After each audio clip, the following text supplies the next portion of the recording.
Hello friends, welcome to optimistic studies. Optimistic studies में आप सभी का स्वागत है।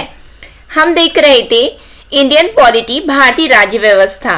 और भारतीय राज्य व्यवस्था, इंडियन पॉलिटी या फिर हम इन शॉर्ट बोले संविधान को हम एमसीक्यू के फॉर्मेट में हम कंप्लीट कर रहे हैं और इसके अंतर्गत हमारे 2000 से भी अधिक एमसीक्यू हम सॉल्व करेंगे। हमने फर्स्ट चैप्टर अपना कंप्लीट कर लिया है, जहां पे हमने constitutional development of India, Bharat का संवैधानिक विकास, ये टॉपिक को हमने कंप्लीट कर लिया है। यदि आपने नहीं देखा है तो चैनल में प्लेलिस्ट बनी हुई है इंडियन पॉलिटी नाम से, और साथ ही साथ 2000 plus MCQ series Indian polity नाम से प्लेलिस्ट बनी हुई है चैनल में, आप उसमें जाकर के देख सकते हैं। और आज का हमारा जो टॉपिक है वो है संविधान की उद्देशिका एवं नागरिकता, preamble of constitution and citizenship आज का हमारा टॉपिक है। तो चलिए फिर हम आज की क्लास को स्टार्ट करेंगे। क्लास को स्टार्ट करने से पहले यदि आप चैनल में पहली बार आए हैं तो चैनल को सब्सक्राइब कर लीजिए, साथ में बेल नोटिफिकेशन को ऑन रखिए, जिससे हम जो भी वीडियो डालें तो आप तक पहुंचती रहे। साथ में सेशन यदि आपको अच्छा लगे तो ज़रूर लाइक कीजिएगा, ज़्यादा से ज़्यादा लोगों तक शेयर ज़रूर कीजिए, जिससे ज़्यादा से ज़्यादा लोगों तक वीडियो पहुंच सके एवं वो भी इसका लाभ ले सकें। तो चलिए फिर हम अपनी क्लास को स्टार्ट करते हैं। हम जैसा कि मैंने आपको बताया कि आज का जो हमारा टॉपिक है वो है संविधान की उद्देशिका एवं नागरिकता। तो हमारा फर्स्ट क्वेश्चन क्या है, आइए हम देखते हैं। हमारा फर्स्ट क्वेश्चन है, संविधान के निर्माताओं के मनोभाव और आदर्श प्रतिबिंबित होते हैं मूल अधिकारों में, राज्य के नीति निर्देशक सिद्धांतों में, उद्देशिका में, मूल कर्तव्यों में। Fundamental rights, DPSP, preamble and fundamental duties. बताइए करेक्ट आंसर क्या होगा हमारा।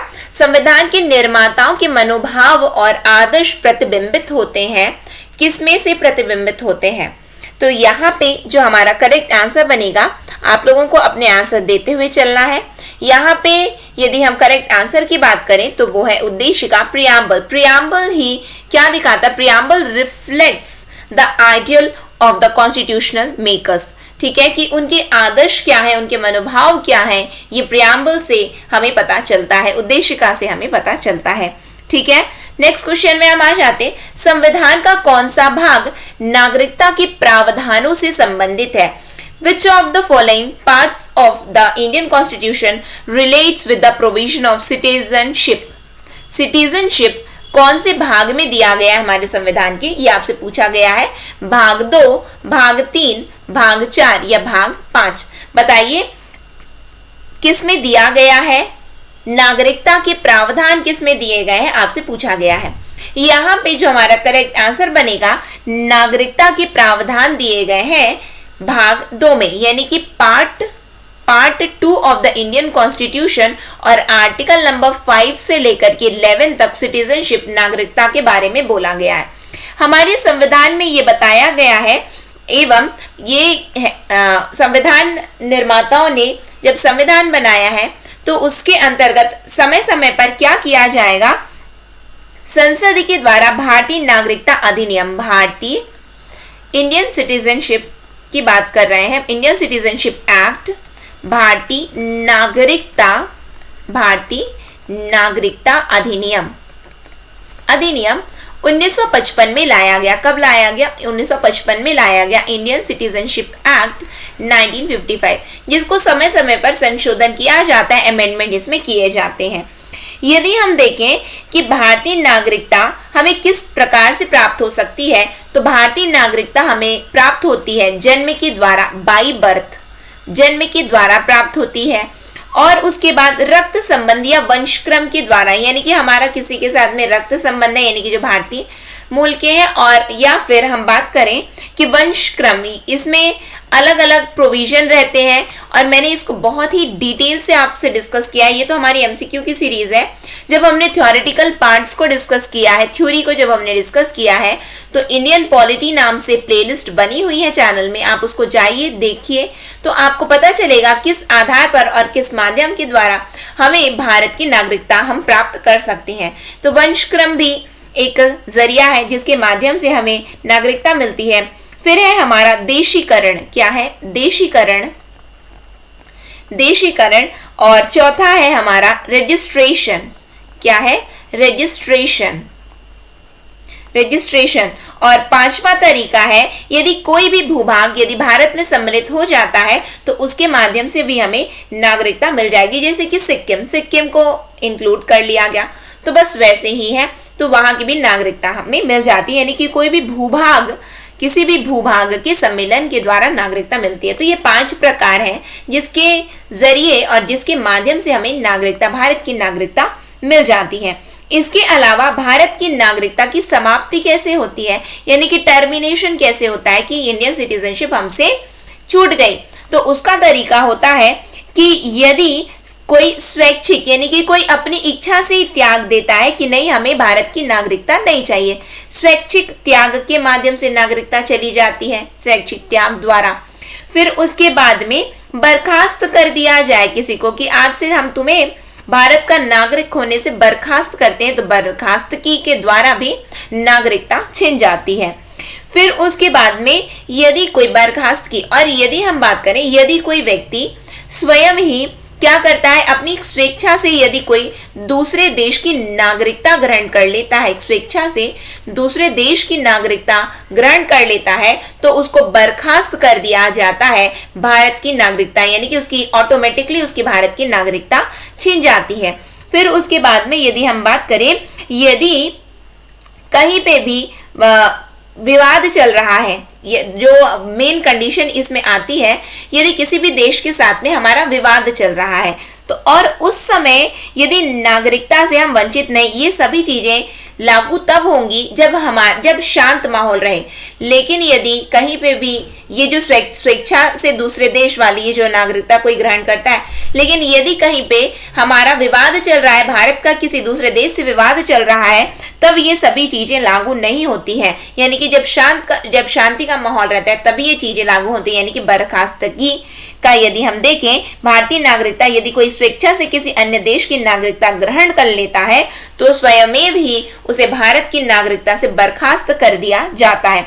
हालांकि यह तब लागू नहीं होता है जब कभी भारत युद्ध में व्यस्त रहता है और नागरिकता से वंचित किए जाने पर। ठीक है, समझ में आ गया आप लोगों को? तो ये हमने नागरिकता के प्रावधान देख लिए हैं। नेक्स्ट क्वेश्चन में हम आ जाते हैं। धर्मनिरपेक्ष शब्द भारत के संविधान की उद्देशिका या प्रस्ताव का एक भाग है, किसके माध्यम से 44वें संशोधन के बाद, 73वें संशोधन के बाद, कार्यान्वयन की तिथि से या 42वें संशोधन के बाद। बताइए, धर्मनिरपेक्षता सेक्युलरिज्म हमारे प्रियम्बल में कब ऐड किया गया, ये आपसे पूछा जा रहा है। तो यदि हम धर्मनिरपेक्षता सेक्युलरिज्म की बात करते हैं तो ये हमारे भारतीय संविधान में, या फिर हम बात करें प्रियम्बल में, हमारे ऐड किया गया है 42वें संशोधन के द्वारा, जो कि आया था हमारा 1976 में। कब आया था? 42वां संशोधन अधिनियम आया था हमारा 1976 में, और इसके माध्यम से सेक्युलरिज्म, धर्मनिरपेक्षता शब्द हमारे संविधान की उद्देशिका या फिर हम बोल सकते हैं प्रियम्बल में जोड़ा गया था। ठीक है, फिर उसके बाद में नेक्स्ट क्वेश्चन है हमारा, दोहरी नागरिकता निम्नलिखित में से किसकी विशेषता है? डुअल सिटीजनशिप आपसे पूछा जा रहा है, इनमें से किसके फीचर है? डुअल सिटीजनशिप के बारे में क्वेश्चन है। एकात्मक सरकार, संघीय सरकार, संसदीय सरकार या राष्ट्रपति शासित सरकार। दोहरी नागरिकता, तो यदि हम दोहरी नागरिकता की बात करते हैं, पहली बात तो हमें बिल्कुल एक बात क्लियर होनी चाहिए, दोहरी नागरिकता से अभिप्राय क्या होता है। तो दोहरी नागरिकता, जहां कहीं भी संघीय सरकार होती है तो वो होता है विशेषता दोहरी नागरिकता की।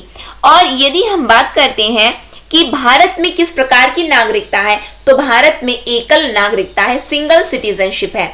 क्या है? भारत में पूछा जाता है एग्जाम में कि भारत में कौन सी नागरिकता है, तो भारत में एकल नागरिकता है, सिंगल सिटीजनशिप का प्रोविजन है यहाँ पे, सिंगल सिटीजनशिप। यदि हम दोहरी नागरिकता की बात करते हैं तो दोहरी नागरिकता किस देश की खासियत है, जो कि बहुत ही ज्यादा एकदम हमेशा पूछा जा सकता है आपसे, तो यूएसए है ना, यूनाइटेड स्टेट ऑफ अमेरिका, संयुक्त राष्ट्र अमेरिका की जो ये फीचर है, या फिर अमेरिका में क्या है, तो अमेरिका में दोहरी नागरिकता है, डुअल सिटीजनशिप का प्रोविजन है। ठीक है, नेक्स्ट क्वेश्चन, नागरिकता प्राप्त करने के लिए शर्तें निर्धारित करने वाला सक्षम निकाय कौन है? यानी कि नागरिकता प्राप्त करने के लिए शर्तें कौन निर्धारित करेगा? चुनाव आयोग, राष्ट्रपति, संसद एवं विधानसभाएं या संसद? बताइए कौन ये निर्धारित करता है? तो अभी जस्ट मैंने आपको बताया कि हमारे भारतीय संविधान के अंतर्गत क्या किया गया है, भारतीय नागरिकता अधिनियम 1955 लाया गया, जिसे समय समय पर क्या किया जाता है, संशोधन लाया। कौन लेकर के आया? तो संसद लेकर के आया। क्यों? क्योंकि हमारे संविधान में बताया गया है कि पार्लियामेंट को ये पावर दिया गया है कि वो नागरिकता के विषय में निर्णय लेगा, और किस माध्यम से? तो अधिनियम को ला करके। तो इसीलिए हमारा यहाँ पे करेक्ट आंसर क्या बनेगा? संसद, पार्लियामेंट। यानी कि कौन है बॉडी जो कि सिटीजनशिप के बारे में, जो अथॉरिटी कौन है सिटीजनशिप की? तो अथॉरिटी किसके पास है? तो पार्लियामेंट के पास है, संसद के पास है।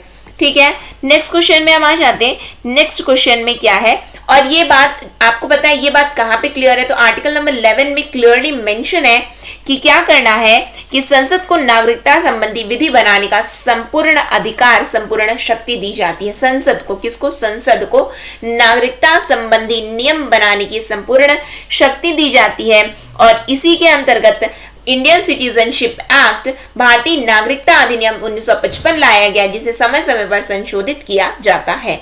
ठीक है, नेक्स्ट क्वेश्चन, हमारे संविधान की प्रस्तावना में उल्लेखन नहीं है, यानी कि जो हमारा प्रियम्बल है उसमें क्या चीज मेंशन नहीं है? न्याय का, यानी कि जस्टिस नहीं दिया गया है, भ्रातृत्व यानी कि फ्रेटर्निटी नहीं दिया गया है, प्रतिष्ठा की समानता क्या ये नहीं दिया गया है, या वयस्क मताधिकार क्या चीज नहीं दिया गया है? ये आपसे पूछा जा रहा है। बताइए क्या चीज नहीं है हमारे प्रियम्बल में?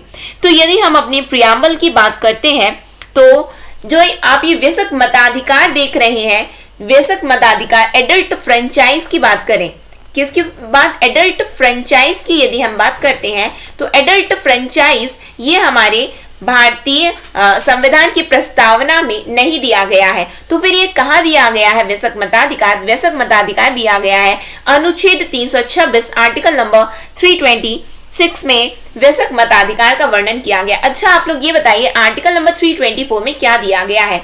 तो हमने ये देखा था कि आर्टिकल नंबर 324 की यदि हम बात करें तो वो किससे संबंधित है? तो इलेक्शन कमीशन से संबंधित है, यानी कि इलेक्शन के प्रोविजन से संबंधित है। किससे संबंधित है? चुनाव।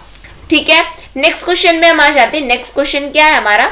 नेक्स्ट क्वेश्चन है, निम्नलिखित उद्देश्यों में से कौन सा एक भारत के संविधान की उद्देशिका में सन्निविष्ट नहीं है? इनमें से क्या भारत के संविधान की उद्देशिका में नहीं दिया गया है? विचार की स्वतंत्रता, आर्थिक स्वतंत्रता, अभिव्यक्ति की स्वतंत्रता या विश्वास की स्वतंत्रता? इनमें से कौन सी स्वतंत्रता हमारे उद्देशिका में नहीं दिया गया है? ये आपसे पूछा जा रहा है। बताइए यहाँ पे हमारा करेक्ट आंसर क्या बनेगा?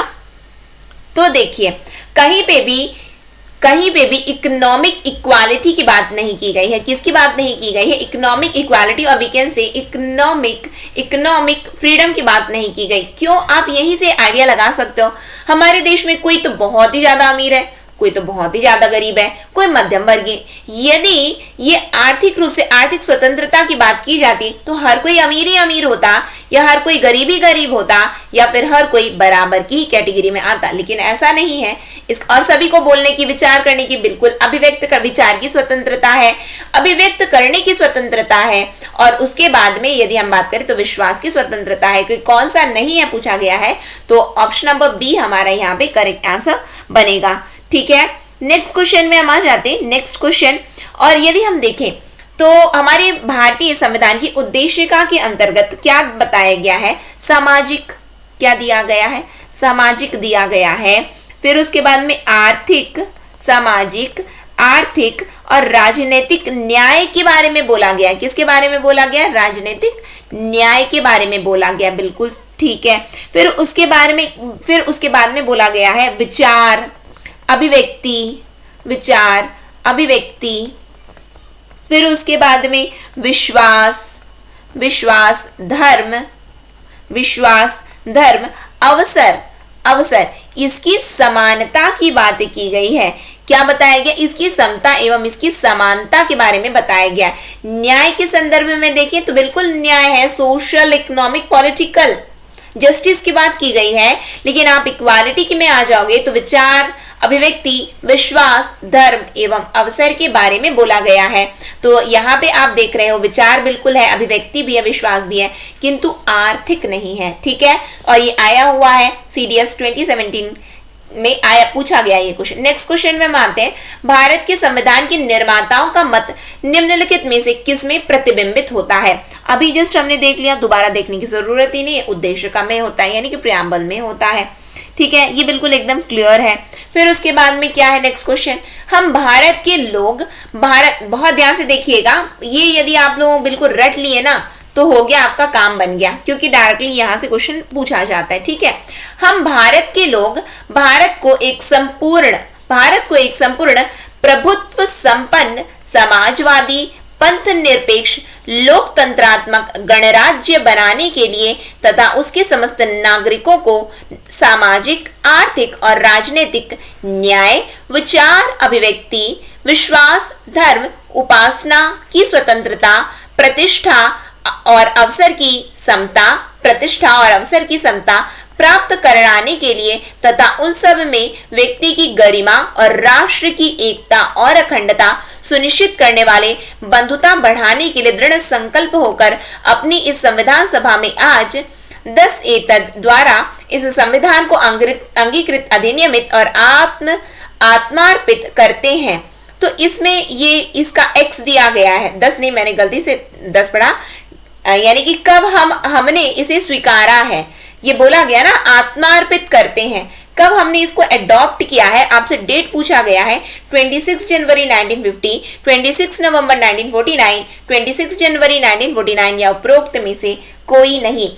ये बिल्कुल ये प्रियम्बल है। प्रियम्बल को यदि आपने याद कर लिया तो आपके मैक्सिमम क्वेश्चन, जैसे कि यहाँ पे अभी हमने देखा कि विचार, अभिव्यक्ति, विश्वास, धर्म, उपासना की स्वतंत्रता, ठीक है, प्रतिष्ठा, अवसर की समता, यहाँ पे यदि हम देखें तो इसकी स्वतंत्रता, यहाँ पे समता मैंने लिख दिया, इसकी स्वतंत्रता, ये स्वतंत्रता ये तो दिया गया स्वतंत्रता, ठीक है, तो स्वतंत्रता, तो यहाँ पे आर्थिक तो न्याय है, तो स्वतंत्रता किसकी है, विचार, अभिव्यक्ति, विश्वास, धर्म और अवसर की, एवं समता किसकी है, तो समता के बारे में यहाँ पे बताया गया है हमसे, प्रतिष्ठा और अवसर की समता है। फिर उसके बाद में हम गरिमा और राष्ट्र की एकता और अखंडता सुनिश्चित करने एवं बंधुत्व को बढ़ाने के लिए, है ना, दृढ़ संकल्प होकर कब हमने इसको स्वीकारा है, बस आपसे ये पूछा गया है। बताइए यहाँ पे करेक्ट आंसर क्या होगा। तो यहाँ पे यदि हम करेक्ट आंसर की बात करें तो यहाँ पे हमने कब स्वीकारा है, तो 26 नवंबर 1949 को, कब 26 नवंबर 1949 को हमने अडॉप्ट किया। और यदि आपसे पूछा जाएगा लागू कब किया गया, तो 26 जनवरी 1950 को लागू किया गया था। ठीक है, नेक्स्ट क्वेश्चन में मानते हैं, निम्नलिखित में से किसने 13 दिसंबर 1946 को संविधान सभा के उद्देश्य संकल्प प्रस्तावित किया था, जो भारत के संविधान के उद्देश्य का या फिर प्रियम्बल का आधार बना। ये हमने देखा हुआ है, यदि आपने ध्यान से पूरी सीरीज को अटेंड किया तो मैंने आप लोगों को बताया है। हमारी ऑप्शन है doctor BR Ambedkar, doctor Rajendra Prasad, Sardar Vallabh Bhai Patel, Pandit Jawaharlal Nehru. यहाँ पे हमारा करेक्ट आंसर क्या बनेगा बताइए। तो देखिए, यदि हम इसकी बात करें कि इन्होंने 13 दिसंबर 1946 को पंडित जवाहरलाल नेहरू जी ने ऑब्जेक्टिव रेजोल्यूशन क्या किया था, तो प्रस्तुत किया था। ठीक है, फिर इसी ऑब्जेक्टिव रेजोल्यूशन को यदि हम देखें तो 22 जनवरी 1947 को इसको पारित करवा दिया गया था। कब, 22 जनवरी 1947 को इसको पारित करवा दिया गया और 13 दिसंबर को ये क्या किया गया, प्रस्तावित किया गया, एवं 22 जनवरी 1947 को इसको पारित करवा दिया गया। तो किसने पेश किया था, तो पंडित जवाहरलाल नेहरू ने पेश किया था। और यही ऑब्जेक्टिव रेजोल्यूशन क्या, उद्देश्य संकल्प, हमारे प्रियम्बल या फिर हम बोल सकते हैं उद्देशिका का आधार बना। ठीक है, तो यहाँ पे हमने 10 क्वेश्चंस किए हैं। कौन से टॉपिक से, तो प्रियम्बल से किए हैं। मैक्सिमम क्वेश्चन तो प्रियम्बल का रहा है, सिटीजनशिप का भी रहा है। तो ये क्लास को हम यहीं पे एंड करेंगे। आशा है आप लोगों को चीजें समझ में आई हो और आप लोगों से सभी क्वेश्चन बने हो। इसी के साथ में हम आज की क्लास को एंड करते हैं। नेक्स्ट सेशन में फिर हम मिलेंगे। नेक्स्ट सेशन तक के लिए optimistic learning. Thank you for the session. जय हिंद, जय भारत।